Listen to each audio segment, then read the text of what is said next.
Hi, and welcome to the Human Side of Business podcast. I'm Ange MacCabe, CEO and co-founder of Intuitive Performance. I'm a performance coach, HR professional, whole person leadership facilitator, and your host. The Human Side of Business podcast is fueled by the genuine curiosity to understand how personal characteristics and skills can be leveraged to drive individual and team performance, tangible outcomes, and ultimately organizational success within business. Each podcast is devoted to sharing knowledge, expanding our learning edges, and exploring the trends in corporate culture towards growing the emotional intelligence of organizations. I'm so glad you're here. Hi, and a warm welcome to the Elevate Business podcast. Both myself, Ange MacCabe, and Scott Russ are your hosts. We have the pleasure of introducing you to Adam Greenberg, who is the CEO at MakeShift. Adam is also the founder of Leaders to Give, which is a U.S. 501c3 nonprofit organization, and Leaders to Inspire, a corporate retreat business designed to build high-performing teams. Adam is also a certified sea kayaking guide and a wine sommelier. We're excited to hear from Adam's leadership experience. Welcome, Adam. So tell us more about Leaders to Inspire and also, MakeShift. We're excited to delve into that. Well, geez, how much time do you have? Understand Leaders to Inspire really needs to start with Leaders to Give, which is the 501c3 nonprofit that I founded. It's registered in California. And our board is committed to protecting vulnerable children in developing communities. And beautiful. Yeah, and that could be a developing community like here in Mexico, where there's a difficult economy, a lot of kids living in poverty and exposed to violence and addiction. Or it could be a community facing war like Syria, where we get involved in supporting refugees to relocate to Canada and to find a new life. So we founded Leaders to Give, and at the time I was working for a large corporation. And my network was saying, wow, this is really cool what you do. I'm very inspired by it. I would love to come to Mexico and meet some of the kids. I mean, one of the things we do is we financially sustain the operations of a children's home, sort of an orphanage, if you will. The kids have parents, but their parents are in prison or they're homeless or living in extreme poverty. So the term orphan is used a little bit loosely, but for all intents and purposes, they have no parents.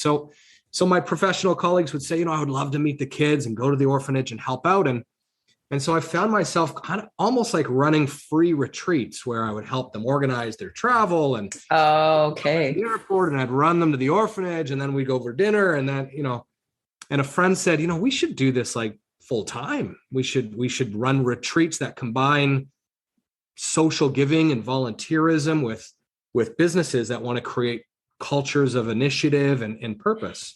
So we launched Leaders to Inspire, and that's what we do. We run retreats. Now my dear friend Deb Lawson really runs the company with my wife Tracy. But I provide some leadership and some direction. So that's what Leaders to Inspire is. Does that make sense? It does. Yeah. It's wonderful. Yeah. We're really excited. We've got retreats starting up again. We paused during COVID. Of course. So we've partnered with Rich Divany, who's a retired Navy SEALs commander. He's a Simon Sinek brand igniter, and he's just a great speaker and a great teacher. And he leads the people that come on these retreats through his course. He wrote a book. He's a best-selling author of The Attributes. Talks about hiring people for attributes, not skills, and helping them find those attributes to operate optimally. He sort of dismisses the myth of high performance and peak performance. And so we've partnered with Rich, and he'll be leading the curriculum. And then Leaders to Inspire comes in and brings them around to some of the nonprofit work that we do. Scott, I think we've just figured out our next executive breakout. I know, right? I'm being so serious right now. I love the combination. I do. That kind of like pulling, you're pulling on my heartstrings when you're talking about, helping support these kids and making it like a retreat as well at the same time, and helping come together, bring leaders together. It sounds fantastic, Adam. Really, it's incredibly inspiring. sitting in a boardroom for 3 days and learning about leadership is one thing, and that's important, but being able to apply what you learn into a hands-on setting that makes a real measurable difference to people, and getting to experience that as a group, and then reflecting on that, and then taking and applying those skills in your at home, in your own community, in your own company. It's really meaningful, and it's very inspiring, and it's something that I'm very passionate about. Definitely. So we'll definitely have to have some off mic conversations as to how we can become involved potentially, for sure. Yeah, or check out leaders2inspire.com. We have videos of past retreats and testimonials. You can learn more about the agenda, because it includes a lot of fun too, wine pairing dinners and live music. And it's a really, really special 4 or 5 days of immersive time together. Okay, fantastic. That's great to hear. So now take us down the journey of your other business where you're the CEO at MakeShift.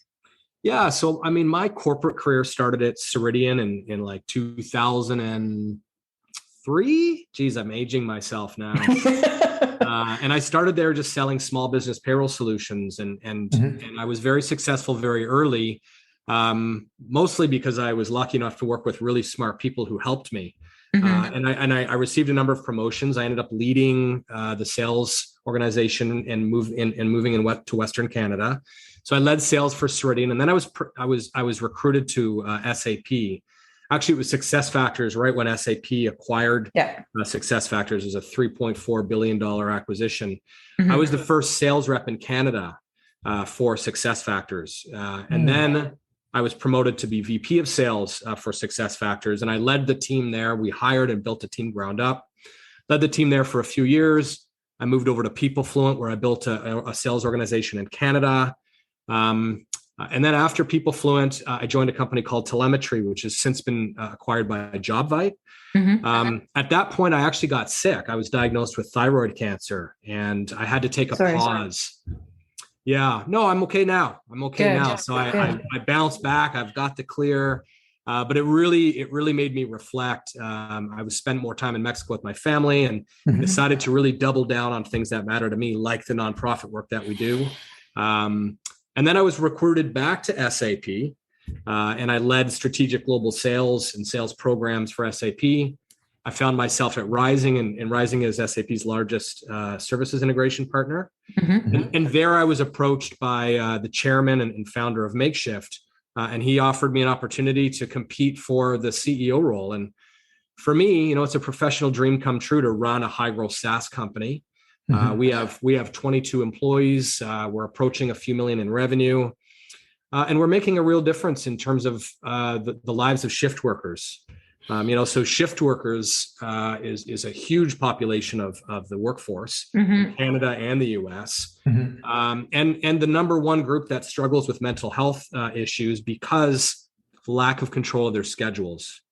And so, as a people first employee scheduling app, we allow people, and the algorithms allow you to set your own availability, swap shifts with colleagues, bid on shifts, communicate with management, really streamlines and simplifies. And it gives people time back to focus on what really matters. And so I'm incredibly passionate about that. We're growing, and it's a new challenge for me, and I'm really enjoying it. That's fantastic, Adam. And I mean, I love hearing about the journey and the different leadership experiences you've had along the way before taking on this CEO role at MakeShift, and just the theme around that people first, whether it be in the nonprofit world or whether it be with MakeShift, really putting people first. And so I'd love to hear it a little bit more, I guess, looking at it from the perspective of MakeShift. How is it that you kind of create that environment for your team to thrive, and what does that look like more tangibly so? Well, I think the number one thing is trust, right? And you have to trust your team to do the job that they're hired to do. And that's often hard to do because you have results that you're responsible for, and you feel the need to get in there maybe and do some things yourself sometimes. But I'm very fortunate to have an incredibly talented team. And so I really try to stay out of their way, empower them to make the decisions they need to make, to do the job that they know that needs to be done. Reward them for work well done, and show them how the work they do will lead to rewards, whether that's more time off, whether it's more compensation, whether it's more recognition, whatever it may be. It really is different for everybody.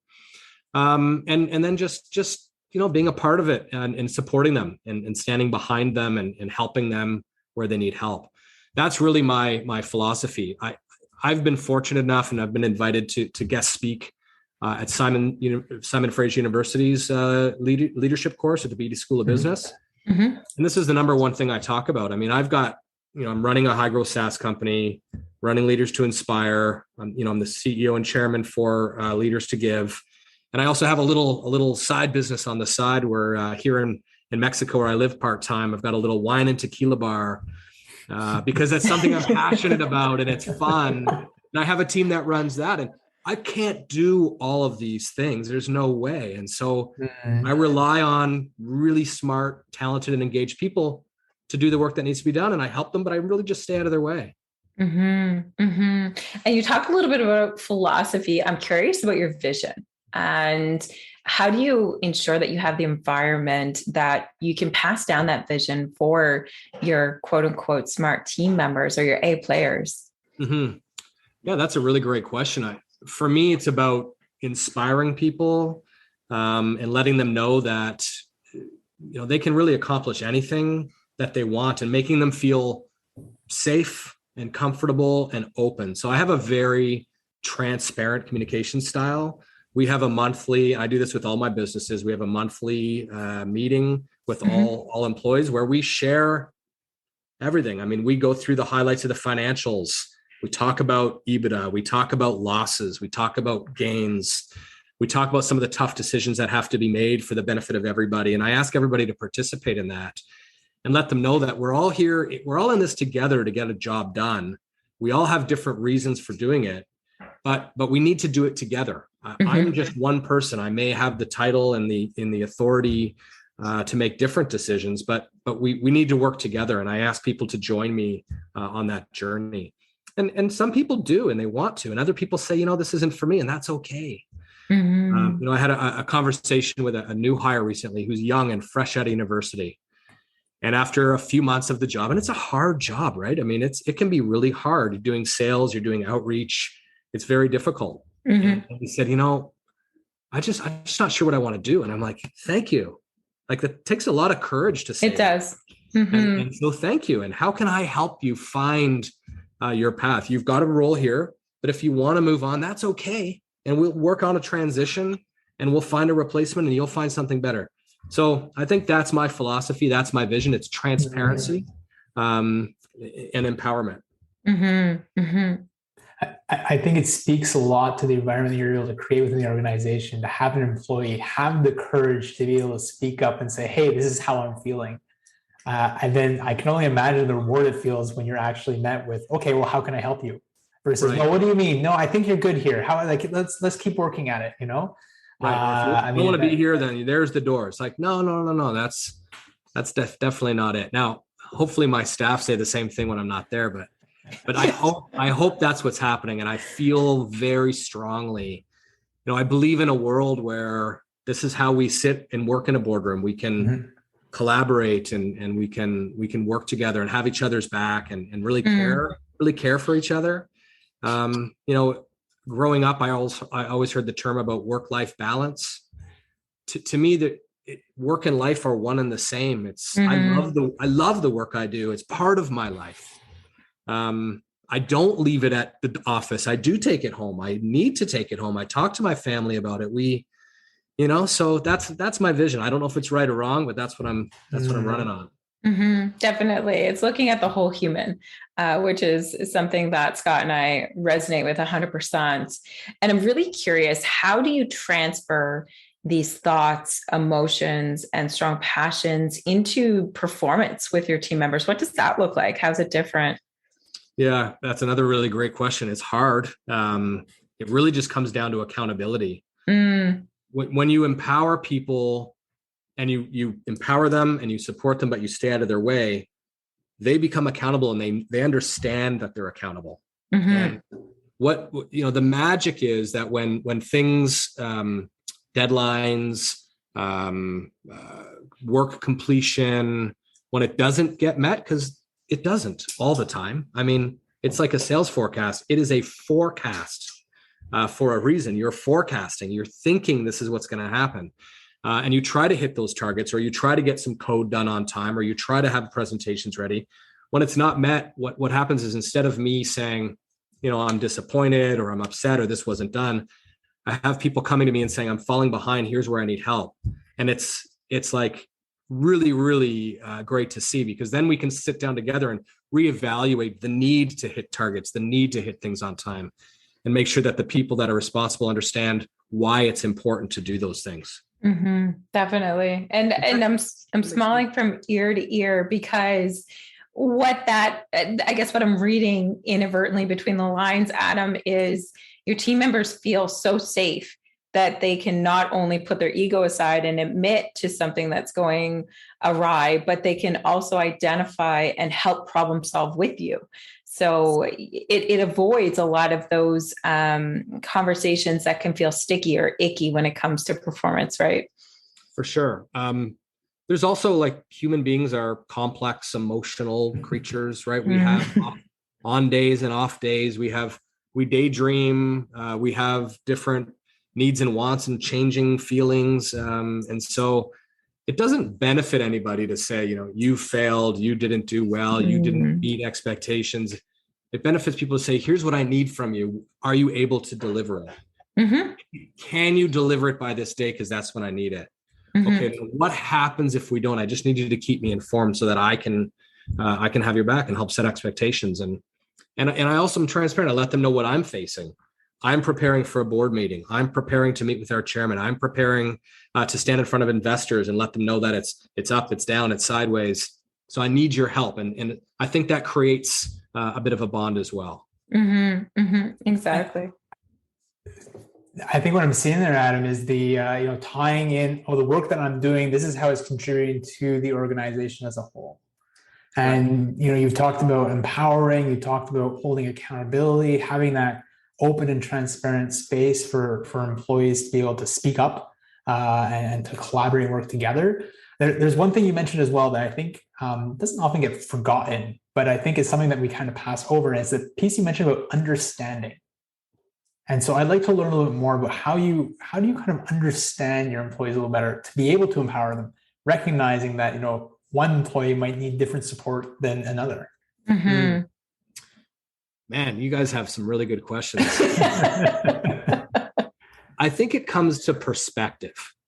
So in order to understand people, you have to have some perspective of what they do, where they live. I try to get to know people as best I can, and remember and actually care to learn about what people are going through outside of work, and then put some perspective to the fact that, look, there's war zones, there's famines, there's economic collapse and depression and addiction. And that's not what's happening here. We're an employee app scheduling company. I mean, we can all go work somewhere else at some point. We're all going to go home to our families. We live in a safe and prosperous country and community. So a little bit of perspective, I think, goes a long way, right? We're not doctors operating on COVID patients trying to save lives. We don't have people in the hallways injured and in distress. So I think perspective is the main ingredient there. Mm-hmm. Definitely. I agree with you 100%. And when it comes to performance systems, revisiting this, because I think it's really important. You know what it's like for the majority of companies, it's like, either what do we do with it? How do we make it meaningful? So it's kind of like a big question mark. Or for some companies, we're still in the, it's attached to compensation. It's a carrot or the stick. It's sometimes even somewhere in between, an administrative daunting process that we put check marks through the boxes just to say to HR or to our manager that we've completed it. And so how do we make sure that performance and its systems are engaging with our team members? I'm really curious to see your insights around that. Yeah, I'm afraid what I'm going to say might be controversial. Ooh, let's do this. I believe that performance systems, and look, I've sold them and used them as a manager, sold them to companies, have used them as an employee. have consulted around, continuous performance and all these things. I think it shouldn't be designed for the company to manage the employee's performance. In my opinion, it should be for the employee to be able to have meaningful conversations with their leaders about how they're doing, where they're going, and why that matters. And so my philosophy when I was I'm an employee now, but you know what I mean, like kind of a frontline employee. Yeah. Was I would take an active participation in my performance management. I would make sure I understood my goals. I would be in the system and making sure I'm tracking and updating and saying, I achieved this today, I achieved that today. I would ask people for feedback on my performance and ask them to tell me something good and something bad. So that I could then schedule time with my manager and say, I'd like to schedule some time to go over my performance to make sure I'm on track from your point of view. I don't believe that it should be used by the manager to say, are you performing? We should know if our people are performing. I mean, otherwise you're a little disconnected. Mm-hmm. So I believe that might be a little controversial, but that's my philosophy, and that's how I deploy it. Certainly at MakeShift, and encourage the employees to use it that way. Mm-hmm.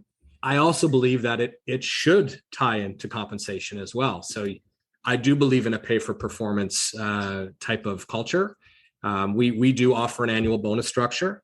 Mm-hmm. Number one, the company needs to perform and hit certain metrics, and everybody understands their role in hitting those metrics. Once those metrics are hit, bonus money is available, and here's how it's distributed so that people understand.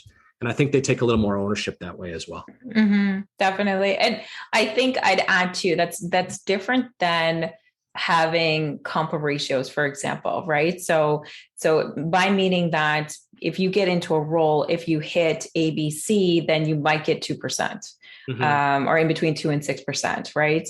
I tend to agree that recognizing from a financial perspective, if your company can or isn't in the position to do so, can be a realized objective target.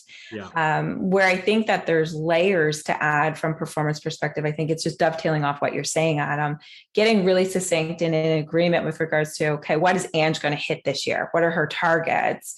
And then from there, it's, what are your roadblocks? How can you pivot? And what do you need by way of my help? Oh, you're doing awesome. How can we stretch you? Are you open to that?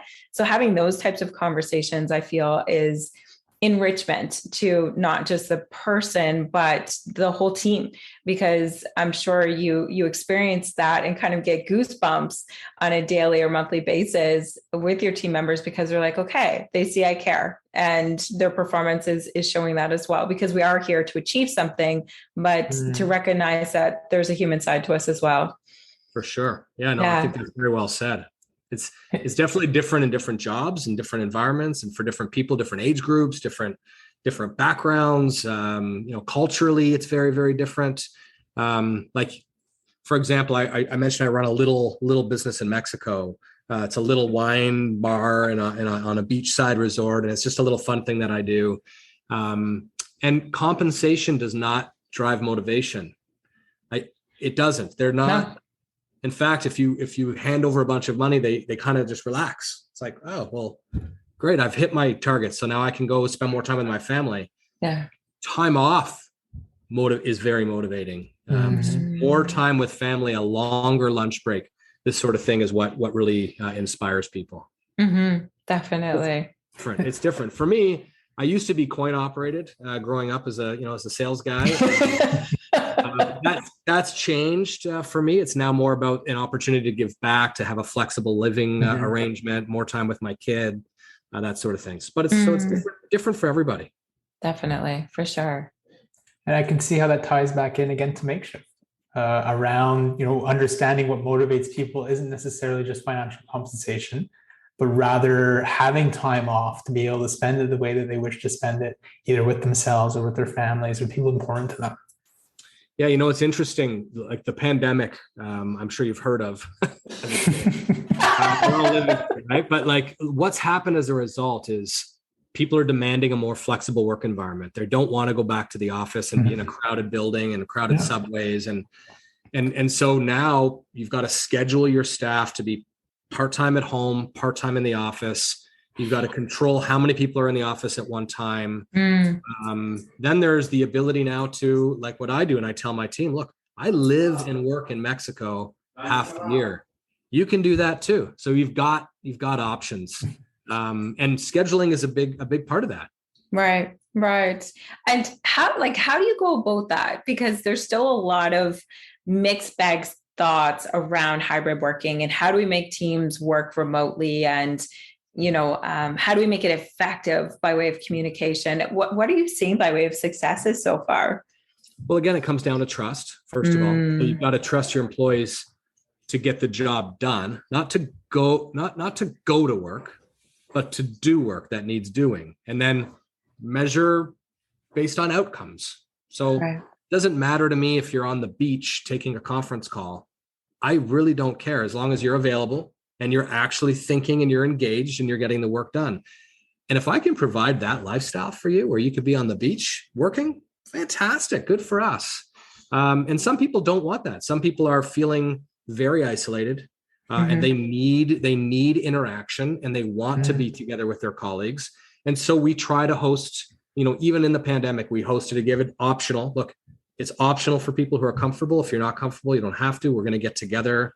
We're going to travel. We're going to adhere to all the guidelines, but we're going to get together. And we did that last September, and we had a really, really good time together. So I try to give people options and try to be flexible and just try to work around what people want. That's fantastic. I really enjoyed that perspective. And I think you really nailed it, in the sense of it comes back down to, as well, understanding what your team members want, and it's shifting, right? So I think I would only imagine that periodically you're checking in to see how things are working, or you can see it and it's prompting you to ask those questions as well. That's amazing. Yeah. I mean, on our all hands calls, we ask the teams to present what they're working on, what they've accomplished, what they're struggling with. I do the same thing. I present what I'm working on, what I'm struggling with, what I've accomplished. We also celebrate things in our lives: birthday, bought a new house, had a baby, got married. These are the things that matter. I mean, work matters, but ultimately we work so that we can have a nice life, so we can improve our lives, our families' lives, our communities' lives. That's the purpose of work. And so we need to work together and celebrate together as well. I love this, Adam. I know we can go for at least another 25 minutes, if not another couple hours here. I regrettably kind of bringing things to a close, so to speak. I would like to hear two things from you. And the first is, what are the 3 words of inspiration that you would want the world to hear? 3 words of inspiration that I would like the world to hear. You stumped me. Well, I'd like you to know that you really matter. Like, you matter. You make a big difference. There's a ripple that comes from you out into the world, and you have a bigger impact on people than you realize. That's not a word, but that's something that I want you to know. We all have a purpose. The skills that we gain at work can be used to do really good things, really important things in the world, to uplift people and help people have a better life. And don't take yourself too seriously either. Like, let's have some fun, right? Let's enjoy ourselves. A sunrise is an incredibly powerful thing to witness. Get up and witness it. The sunset is beautiful. It's romantic. It's inspiring. Take some time to enjoy it. Good food is such an important experience. It's more than just nourishment. It's an experience. Every culture, every language, every country on earth, it's something that binds us together, is together, being together over a good meal. So experience these things. So I'm going to say, purpose, fun, and experience would be my 3 words. Was that okay? I think you nailed it. Yeah. I'm leaning in. You're motivating me, Adam. When you're talking about you matter, like I felt like you were really talking to me, Adam. I appreciate it. I was really talking to you. Yeah. Yeah. And you put a new perspective on food for me. I'll be totally honest with you. I used to always just think food for source, now experience. Well, think about it. I mean, we had a member of our board for Leaders to Give came to visit in Mexico here a few days ago, in fact. And we're actually having a board retreat where we're trying to set our big goals for the year ahead. We're building a new facility. It's a new home for children who find themselves abandoned. It's mostly geared towards like single mothers who are struggling with illness, have nowhere to send their kids. So we're building a facility so their kids will be loved and protected and educated and fed and nourished. And so she came out for a visit, and we had her to the house. And I hired a private chef to cook dinner for us. And this chef did an amazing job, multiple courses, Mexican cuisine, really inspired by different cultures and different communities, different foods. We paired it with wine, and we talked, and every bite was like an experience. The presentation, the smells, the taste, the conversation. And that's what made me think that. I mean, it can be a very, very special thing, as opposed to a burger on the go. Can also be a great thing, but try to experience food. That's fantastic. Thank you very much, Adam, for joining us today. We really appreciate you sharing your entrepreneurial and leadership insights with Intuitive Performance and our subscribers. Thank you for having me. I really, really appreciate the opportunity and love what you guys are doing, and wish you all the best. And hopefully we'll talk again. Exactly. And for those who would like to learn more about MakeShift, we're going to provide a link to the company profile page on the Elevate Business Podcast title page. Take good care. Thank you. Thanks for listening to the Human Side of Business podcast. I'm glad you could join us. If you enjoyed today's episode and want to stay updated with our latest content, make sure to visit our website.